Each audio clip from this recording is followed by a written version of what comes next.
स्वागत है दोस्तों आप सभी के एमएस कोचिंग फ्यूचर का एक और नए वीडियो में। यदि आप भी वर्ग 10वीं के विद्यार्थी है और आपका जो है ना फाइनल बोर्ड परीक्षा 2026 में होने वाला है और आप जो है ना परेशान है मैथ को लेकर, तो बिल्कुल आप परेशान होने की जरूरत नहीं है, क्योंकि मैं आप सभी के लिए लेकर आ गया हूं मैथ का वैसा वायरल मॉडल पेपर जो 100% आपके एग्जाम में इससे क्वेश्चन रहने वाला है। यानी बता दें कि आप में से जितने विद्यार्थी को लगता होगा कि मैथ बहुत कठिन होता है, यानी मैथ का ऑब्जेक्टिव बनाना बहुत मुश्किल होता है, तो मैं 100% वादे और गारंटी के साथ कह रहा हूं कि अगर जितने विद्यार्थी इस वीडियो को इस क्लास को देख रहे हैं ना, एक बार अगर इसे पूरा देख लेते हैं ना, तो आपको मैथ इतना आसान लगने लगेगा कि मैं कुछ कह नहीं सकता हूं। किस लिए?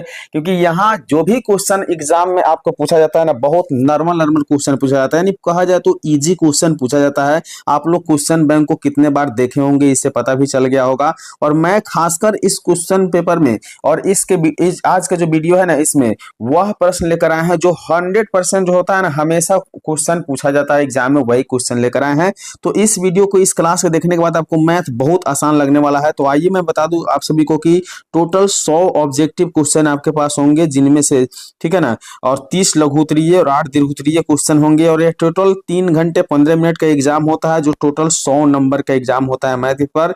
तो आप में से जितने विद्यार्थी इतना पढ़ते हैं, लेकिन इस वीडियो पर आप 10 से 20 मिनट समय दे दीजिए, क्योंकि अगर आपका 10 मिनट का समय कीमती है तो मुझे भी विश्वास है आप पर और आपको भी विश्वास है हमारे ऊपर कि अच्छा अंक आएगा। तो निश्चित इसे 100% आप अंत तक देख लीजिएगा। तो खंड अ से आपके पास जो होगा ना, वस्तुनिष्ठ पेपर मिलेगा, जिसमें 100 प्रश्नों की संख्या होगा। 50 प्रश्नों का उत्तर आपको देना है ओएमआर शीट में। आइए हम शुरू करते हैं इस क्लास को, इस वीडियो को। देखिए सबसे इंपॉर्टेंट बात क्या है इस वीडियो में, क्योंकि इसमें जो भी प्रश्न बताया जा रहा है ना, वैसी प्रकार का प्रश्न आपके बोर्ड में पूछे जाएंगे। तो देखिए पहला क्वेश्चन है कि निम्न में कौन परिमेय संख्या। अब परिमेय संख्या अपरिमेय संख्या हमेशा ऐसा प्रश्न पूछा जाता है। तो जो संख्याएं का वर्गमूल रूट से बाहर होता है ना, वही संख्या क्या होते हैं, परिमेय संख्या हो जाते हैं। तो कहा निम्न में कौन परिमेय संख्या है। अब देखिए 49 का वर्गमूल 7 हो जाएगा, और यहाँ देखिए इसका वर्गमूल कितना हो जाएगा 8। बाकी का वर्गमूल संभव नहीं है। तो जो रूट से बाहर निकलता है ना, वही परिमेय संख्या होता है। तो ये याद रखिएगा, कोई भी संख्या रूट के अंदर, अगर रूट के अंदर हम 9 लिख दे तो परिमेय संख्या है, लेकिन रूट के अंदर 10 लिख देंगे तो ये परिमेय संख्या नहीं है। तो बिल्कुल समझना है, परिमेय अपरिमेय वाला एक प्रश्न आपको बोर्ड एग्जाम में देखने के लिए मिलेगा। तो मैं इसी प्रकार से आप सभी को बड़ी अच्छे तरीका से समझा के इस क्लास में, इस वीडियो में बताऊंगा। तो मैं बस एक ही रिक्वेस्ट कर रहा हूं कि आप लोग अंत तक जरूर देखिएगा। अब 2 नंबर में है कि निम्न में कौन बहुपद नहीं है। बहुपद नहीं वाले प्रश्न भी हमेशा एग्जाम में आते हैं, बहुपद है और बहुपद नहीं है। याद रख लीजिएगा कि जब भी कोई चर रूट के अंदर होता है ना, चर, तो बहुपद नहीं होता है। या जब भी कोई चर किसी के बाटा में हो जाए ना, तो कभी बहुपद नहीं होता है। 2 तरह के कंडीशन में आपका बहुपद नहीं होने वाला है। तो यहाँ देख लीजिए कि ये जो सी देख रहे हैं ना, ये रूट में चर है, यानी एक्स का मान जो चर होता है ना, चर आप लोग जानते हैं कि ए से जेड तक सभी चर होता है, ए बी सी डी ये सब क्या होते हैं, जेड तक चर बोले जाते हैं। तो ये चर अगर किसी रूट के अंदर हो तभी भी आपका बहुपद नहीं होगा, या चर बाटा में हो तभी भी बहुपद नहीं होगा। इसीलिए आप सभी को मैं कह रहा हूं कि 100% ये वीडियो देखिए। आप एक वीडियो से मैथ का तैयारी कर लेंगे और बिल्कुल आपका मैथ का टेंशन खत्म हो जाएगा। अगला क्वेश्चन 4 नंबर है कि साइन 2a और साइन ए है, तो ए का मान कितना होना चाहिए। अब देखिए इस तरह का प्रश्न आप कितने बार बनाए होइएगा। तो यहाँ साइन कह रहा है कि 2a। अब देखिए साइन में हम ए के जगह पर कौन सा मान रख ले कि हमारा जो है ना एलएचएस और आरएचएस, यानी बायां वाला से दायां वाला बराबर होना चाहिए, एलएचएस के आरएचएस बराबर होना चाहिए, कौन से मान रखेंगे, ठीक है ना। तो 4 नंबर प्रश्न का जो सही उत्तर होने वाला है वो ऑप्शन बी हो जाएगा, क्योंकि जैसे हम यहाँ साइन के साथ 60 डिग्री रखेंगे और इधर भी 60 डिग्री रखेंगे, तो जाके हमारा मान क्या हो जाएगा, बराबर हो जाएगा। तो 4 का ऑप्शन बी बिल्कुल सही उत्तर हो जाएगा। आइए बढ़ते हैं अगला क्वेश्चन की ओर, यानी अगला प्रश्न देखते हैं क्या दिया हुआ है। सारा क्वेश्चन इंपोर्टेंट है आपके सामने। कह रहा है 5 नंबर में कि यदि किसी पहिए का त्रिज्या 35/44 मीटर है, तो एक चक्कर में कितना चलेगा। तो देखिए अगर त्रिज्या दिया है ना, तो मान लीजिए कि चक्का जो होता है ना, गोल होता है, वृत्त के जैसा होता है, तो 2πr कर लीजिएगा। अब 2 गुने पाई का मान आप यहाँ क्या कर लीजिएगा, 22/7 कर लीजिएगा, और वही आपका ये 35 बटा कितना हो जाएगा, 44 हो जाएगा। अब देखिए 22 से 2 बार में कटा लीजिए, 2 से 2 कट गया, इस 7 से 5 बार में कट गया, तो ये 5 यानी एक चक्कर में कितना चलेगा, तो 5 मीटर की दूरी तय कर लेगा। देखिए 5 कहाँ दिया हुआ है, ऑप्शन ए में दिया है। तो जितने विद्यार्थी इस क्लास को देख रहे हैं ना, सभी को इस क्लास को लाइक करिए फटाफट, और यूट्यूब चैनल पर पहली बार जुड़े हुए हैं तो सब्सक्राइब कर लीजिए। देखिए क्योंकि इसी प्रकार के आपको वीडियो हमेशा सुबह 6 बजे मिलेगा और शाम के 7 बजे मिलेगा, ठीक है ना। और रात में लाइव क्लास भी 8 बजे से चलता है, तो आप लोग जरूर हमसे जुड़िएगा लाइव क्लास में। आगे बढ़ते हैं, अगला क्वेश्चन 6 नंबर कह रहा है, किसी घटना की प्रतीकता जो न तो निश्चित होता है और न असंभव होता है, तो किसके बीच में हो जाता है, बताइए। बहुत अच्छा क्वेश्चन है, हर बार पूछे जाते हैं। तो याद रखिएगा कि 0 और 1 के बीच, देखिए सबसे न्यूनतम प्रतीकता जो होता है ना वो 0 होता है, और सबसे अधिकतम होता है ना 1। तो 0 और 1 के बीच में हमेशा रहता है, और एक क्वेश्चन हमेशा एग्जाम में आता है 100%। तो बस मैं आपसे एक ही रिक्वेस्ट बार बार कर रहा हूँ कि इस क्लास को अंत तक करके जाइए, इस वीडियो को अंत तक देख कर जाइए, ठीक है ना। अब आइए त्रिकोणमिति का मैथ है। त्रिकोणमिति का मैथ जो है ना एग्जाम में लगभग 10 से 15 देखने के लिए मिल जाएगा ऑब्जेक्टिव में। मैं आप सभी को बताऊंगा, आप लोग पूरे वीडियो पर बने रहिए। देखिए दिया हुआ है 7 नंबर क्वेश्चन की tan माइनस थीटा क्या हो जाएगा। अब tan अगर माइनस में थीटा दिया हो तो हमारा मान क्या होना चाहिए। बहुत अच्छा क्वेश्चन पूछा गया है। तो याद रखिए कि ये जो है ना माइनस जो थीटा के साथ है ना, ये पहले आकर और tan में लग जाएगा, यानी हमारा tan थीटा हो जाएगा माइनस tan थीटा, जो ऑप्शन डी में देख रहे हैं बिल्कुल सही उत्तर हो जाएगा। अब कह रहा है कि भाग लेमा ए बराबर बी क्यू प्लस आर में क्यू बराबर 0 होगा तब। क्यू बराबर 0 कब होता है बताइए। क्यू का मतलब क्वोशिएंट होता है, भागफल। यहाँ 8 नंबर प्रश्न में पूछा जा रहा है, बहुत अच्छा क्वेश्चन सेट किया है। तो 8 नंबर का जो होगा ना बी जो है, यहाँ देख रहे हैं बी हमारा बड़ा होना चाहिए। किससे बड़ा होना चाहिए, ए से बड़ा होना चाहिए, ठीक है ना। ए का मतलब क्या होता है, ए का मतलब होता है जहाँ कहा जाता है कि भाज्य कहा जाता है, बी का मतलब भाजक हो जाता है, क्यू का मतलब भागफल होता है, आर का मतलब शेष होता है। आप लोग पढ़े हुइएगा ए बराबर बी क्यू प्लस आर, जो यूक्लिड का नियम दिया हुआ है, ठीक है ना। आइए अगला क्वेश्चन की ओर बढ़ते हैं। 9 नंबर क्वेश्चन क्या कह रहा है, 9 नंबर में लिखा हुआ है कि निम्न में पाई बटा 2 क्या होना चाहिए। तो पाई, देखिए पाई हमेशा जो है ना अपरिमेय संख्या है, याद रखिएगा पाई हमेशा अपरिमेय संख्या है। तो यहाँ पूछ रहा है कि पाई बटा 2, यानी पाई बटा 2 क्या होगा, अभी हमें बताना है, ठीक है ना। तो 9 नंबर क्वेश्चन का जो सही उत्तर हो जाएगा अपरिमेय हो जाएगा। क्यों हो जाएगा, क्योंकि मान लेते हैं कि पाई तो ऑलरेडी अपरिमेय संख्या है, तो अपरिमेय के साथ कोई परिमेय भी आएगा ना तो वो भी हमेशा क्या हो जाएगा, अपरिमेय ही हो जाएगा, याद रखेंगे, ठीक है ना। अगला क्वेश्चन की ओर बढ़ते हैं। आइए 10 नंबर क्वेश्चन देखेंगे। कह रहा है निम्न में कौन अशांत दशमलव प्रसार है। अब अशांत देखिए ऊपर वाला अंश होता है, नीचे वाला क्या होता है, हर। हमेशा हर के गुणनखंड में आपको 2 और 5 आना चाहिए, 2 और 5। तो 2 और 5 जो आएगा ना वो क्या हो जाएगा, आपका शांत हो जाएगा। और जिसमें 2 और 5 नहीं रहेगा ना वो शांत नहीं होता, क्या होता है, अशांत हो जाता है। यानी अगर हम देखें ना तो 17 बटा 18 ही हमारे पास लग रहा है कि अशांत हो। क्यों, क्योंकि 18 के गुणनखंड में 2 के बाद में डायरेक्ट 9 आ जा रहा है और 3, तो इसमें 2 के अलावा 3 दिखाई दे रहा है, तो 3 हमें नहीं दिखाई देना चाहिए। इसलिए हमारा क्या है, बिल्कुल 100% गलत हो गया, ठीक है ना। यानी यही आपका अशांत हो जाएगा। तो अशांत हर का गुणनखंड हमेशा याद रखिएगा 2 नहीं तो 5 होना चाहिए। अगर ये नहीं हो तो अशांत हो जाएगा, ठीक है।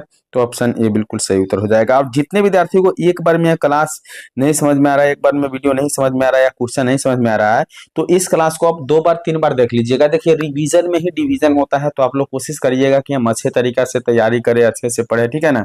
अब यहाँ देखिए बहुपद जो दिया है ना, 1 से पावर 3 है, 2x square plus 3x plus 4 है। ये पूछ रहा है कि ये किस प्रकार के बहुपद है, आपको बताना है। देखिए कोई भी देखकर बता सकता है कि ये 11 नंबर जो क्वेश्चन है ना, ये कुल मिला के आपका त्रिघातीय बहुपद होने वाला है। कैसे, तो त्रिघातीय बहुपद इसलिए हम कह सकते हैं क्योंकि हमारा देख रहे हैं कि सबसे अधिकतम घात जो है ना, ये x का पावर कितना है, 3 है, इसलिए ये त्रिघातीय बहुपद है। ऑप्शन डी बिल्कुल सही उत्तर करेंगे, ठीक है। अगला क्वेश्चन आइए 12 नंबर, y बराबर x Q minus x square के ग्राफ x अक्ष को प्रतिच्छेद करता है, तो ये कितने बिंदु पर करें, 3 बिंदु, 2 बिंदु, कितने बिंदु पर पूछा जा रहा है। हमेशा याद रखिएगा 2 बिंदुओं पर प्रतिच्छेद करेगी, एक तो एक्स क्यू, एक यहाँ एक्स स्क्वायर है, ठीक है ना। ऑप्शन बी बिल्कुल सही उत्तर हो जाएगा। आइए अगला क्वेश्चन को देखते हैं। बिना घात के बहुपद को हम क्या कहते हैं, मतलब जिसका घात नहीं होता उस बहुपद को हम क्या कहते हैं, तो रैखिक बहुपद कहते हैं। क्यों, क्योंकि इसमें एक घात होता है ना, घात छुपा रहता है। जैसे ए से लेकर जे तक जितने भी 26 अक्षर होते हैं ना, सब पे घात एक छुपा रहता है, तो इसे हम रैखिक बहुपद कहते हैं। यानी बिना घात वाला इसको भी बोला जाता है, जिसमें घात आपको दिखाई देता नहीं है, ठीक है। अगला क्वेश्चन 14 नंबर कह रहा है कि दो चरों वाला रैखिक समीकरण का आलेख होगा। तो दो चर वाला रैखिक समीकरण का आलेख कैसा होगा ना चाहिए, तो सरल रेखा में होना चाहिए, यानी सीधी रेखा में होना चाहिए, ठीक है ना। ये ऑप्शन बी बिल्कुल सही है। अगला क्वेश्चन 15 नंबर द्विघात समीकरण, ये जो आप देख रहे हैं ना द्विघात समीकरण, ठीक है ना, इसका मूल समान होगा तो ए का मान क्या होगा, यानी मूल समान हो तो डी के मान क्या होता है, 0 के बराबर होता है। देखिए ये दोनों का एसी फैक्टर कर दीजिएगा, कॉमन निकाल के आप एसी फैक्टर कर लीजिएगा, आराम से ये बन जाने वाला है, ठीक है ना। तो 15 नंबर प्रश्न का जब हल कीजिएगा तो वहाँ 1/2 आपका आंसर आ जाएगा, ठीक है ना। चलिए आगे बढ़ते हैं अगला क्वेश्चन की ओर। आइए 16 नंबर क्वेश्चन को देखते हैं। और वैसे भी ऑब्जेक्टिव में आपको 100 क्वेश्चन मिलता है, जिसमें से 50 क्वेश्चन को ही बनाना पड़ता है। तो जो आसान आसान क्वेश्चन लगे वही हमेशा बनाने की कोशिश करिएगा, क्योंकि देखिए आप अगर हार्ड क्वेश्चन को बना लेते हैं तो हो सकता है कि गलती हो जाए तो आपका नंबर कम आए, और आसान आसान क्वेश्चन चुनकर आप बना लीजिएगा तो आराम से आप पास कर सकते हैं, ठीक है ना। चलिए बढ़ते हैं अगला क्वेश्चन की ओर। इसमें कहा है 16 नंबर में कि एपी 10 7 4 का 30वां पद क्या होना चाहिए। अब देखिए 30वां पद निकालने के लिए हमें एक फार्मूला लगाना पड़ता है, और कौन सा फार्मूला होता है, तो 30वां पद के लिए हम लिखेंगे a plus 29d। A plus 29, तो ए का मान कितना है 10, 29 गुने डी का मान कैसे निकलता है, अगला में से पिछला, यानी 7 में से 10 घटा लेंगे तो माइनस में 3 हो जाएगा, तो यहाँ माइनस में 3 से गुना कर देंगे, ठीक है ना। अब देखिए 10 प्लस, यहाँ प्लस से माइनस गुना करेंगे, यहाँ माइनस हो जाएगा, और 29 से कितना हो जाएगा 87। अब घटाने के बाद माइनस में 77 बचेगा, ठीक है ना। और इसको हम विस्तार रूप से बना भी दिए हैं, और आपको देखे होइएगा कि टीचर लोग भी आपका बनाया होगा, लेकिन नहीं समझ में आया तो कोई दिक्कत नहीं है, इसका हम वीडियो बनाए हुए हैं, आप देख सकते हैं वहां से जाके, यानी ऑप्शन बी बिल्कुल सही उत्तर हो जाएगा। आइए बढ़ते हैं अगला क्वेश्चन की ओर। 17 नंबर कह रहा है कि एपी 54 51 48 45 में कितने पदों का योग 553 होना चाहिए। तो देखिए यहाँ एसिन बराबर कितना दिया है, 513 दिया, सॉरी 553 नहीं 513 दिया है। लेकिन जब हम एशियन का फॉर्मूला लगाकर इसे बनाएंगे तभी आंसर आएगा, यानी इसको हल करना पड़ेगा। तो ये थोड़ा सा हार्ड क्वेश्चन नहीं माना जाता है, लेकिन थोड़ा सा समय आपका ज्यादा लगता है, तो ये 18 या 19 हो सकता है, इसलिए ऑप्शन डी बिल्कुल सही उत्तर है। तो ऐसे क्वेश्चन अगर एग्जाम में आए आपका तो इसे हल नहीं करिएगा तभी बेहतर रहेगा, ठीक है। आइए बढ़ते हैं अगला क्वेश्चन की ओर। अगला क्वेश्चन कह रहा है 18 में कि दो समरूप त्रिभुज जो है ना उसका अनुपात 9:16 है, क्या क्षेत्रफलों का अनुपात है, और बीसी का मान इतना दिया है, तो क्यूआर की लंबाई क्या होना चाहिए। अब इसमें कुछ नहीं करना है, बस देखिए यहाँ क्षेत्रफल यहाँ एक बार रख देना है 4.5 बटा में कर दीजिएगा x, और उसके बाद में इधर कर दीजिएगा 9/16, और आपका आराम से यहाँ बन जाएगा, ठीक है ना। तो उस प्रकार से अगर बना कर देखा जाए तो 18 नंबर क्वेश्चन का भी सही उत्तर आपका होने वाला है बिल्कुल सी, यानी 6 सेंटीमीटर हो जाएगा। बनाकर आप देख लीजिएगा, जरूर आंसर आ जाएगा इस पे, ठीक है। चलिए बढ़ते हैं अगला क्वेश्चन की ओर। अगला क्वेश्चन क्या कर रहा है, ध्यान से देखेंगे। क्वेश्चन नंबर 19 कह रहा है कि यदि y अक्ष पर स्थित किसी बिंदु का कोटि 3 है तो बिंदु Q नियामक -5,2 है, तो रेखाखंड PQ की लंबाई क्या होना चाहिए। अब कोटि 3, देखिए x जो होता है ना, y अक्ष पर x के मान 0 होता है, तो 0,3 हो गया, और एक है आपका -5,2 हो गया। तो यहाँ जो कह रहा है ना कि रेखाखंड की लंबाई, तो ये दूरी सूत्र लगा के देखिए, यहाँ जो होगा ना √अंडर x1 - x2 का होल स्क्वायर करेंगे तो ये 5 के स्क्वायर हो जाएगा, और यहाँ देखिए यहाँ 3 में से 2 घटाएंगे तो 1 का स्क्वायर हो जाएगा, तो 5 के स्क्वायर 25 होता है, और 1 जोड़ देंगे, रूट के अंदर 26 हो जाएगा। तो ये सारा क्वेश्चन जो होता है ना बनाकर हल किया जाता है, तो थोड़ा सा अभी यहाँ स्पेस की भी कमी है बनाने में, लेकिन चिंता मत करिए, आप लोग ऐसे मैथ को पढ़े होइएगा, और मैं आप लोगों को जब अपने बोर्ड पर पढ़ाऊंगा तो जरूर बता दूंगा, ठीक है ना। तो यहाँ देख लीजिए ऑप्शन बी बिल्कुल सही उत्तर मिल रहा है, √26 का, ठीक है ना।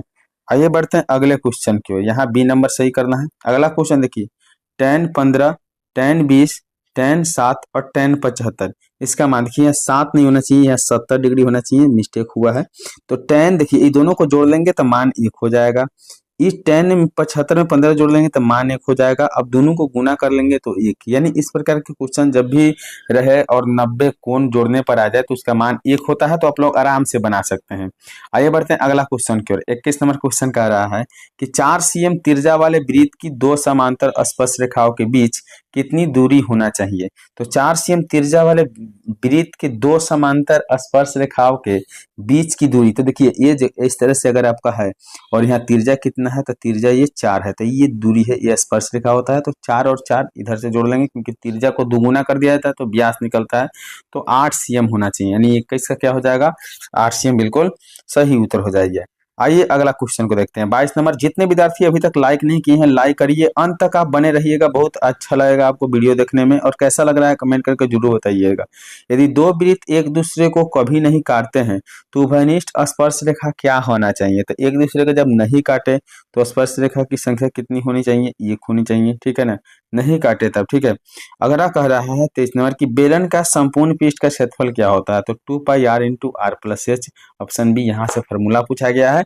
फॉर्मूला भी आपके 1 से 2 जरूर पूछे जाते हैं एग्जाम में, तो कोशिश करिएगा कि सारा फॉर्मूला को याद रखें क्योंकि बिना फॉर्मूला का मैथ भी नहीं बन पाएगा, ठीक है ना। तो 24 नंबर क्वेश्चन है कि बंटन 1 2 3 लेटर n के माध्य क्या होना चाहिए। तो देखिए यहाँ भी आपसे लगभग फॉर्मूले के बराबर पूछा जा रहा है, तो n + 1/2, क्योंकि देखिए यहाँ जो है ना विषम संख्या है, तो विषम संख्याओं के लिए n के साथ 1 को जोड़ के आधा किया जाता है, इसलिए ऑप्शन सी बिल्कुल सही है। 25 नंबर क्वेश्चन है कि संचयी बारंबारता वक्र कहलाती है। तो संचयी बारंबारता वक्र क्या कहलाती है, तो हमेशा ये त्वरण कहलाती है, याद रखेंगे, ऑप्शन ए बिल्कुल सही उत्तर हो जाएगा। तो अब आपके जो है ना इस क्लास में, इस वीडियो में मैं 1 से 25 प्रश्न बताऊंगा क्योंकि ज्यादातर लंबा वीडियो होता है तो बच्चे लोग आप लोग देखना पसंद नहीं करते हैं। तो वीडियो आपको कैसा लगा एक बार कमेंट करके जरूर बताइएगा। अभी तक लाइक नहीं किए हैं तो लाइक कर दीजिए, यूट्यूब चैनल पे पहली बार आए हैं तो सब्सक्राइब जरूर कर लीजिएगा। मिलेंगे अगले वीडियो में, तब तक के लिए बाय।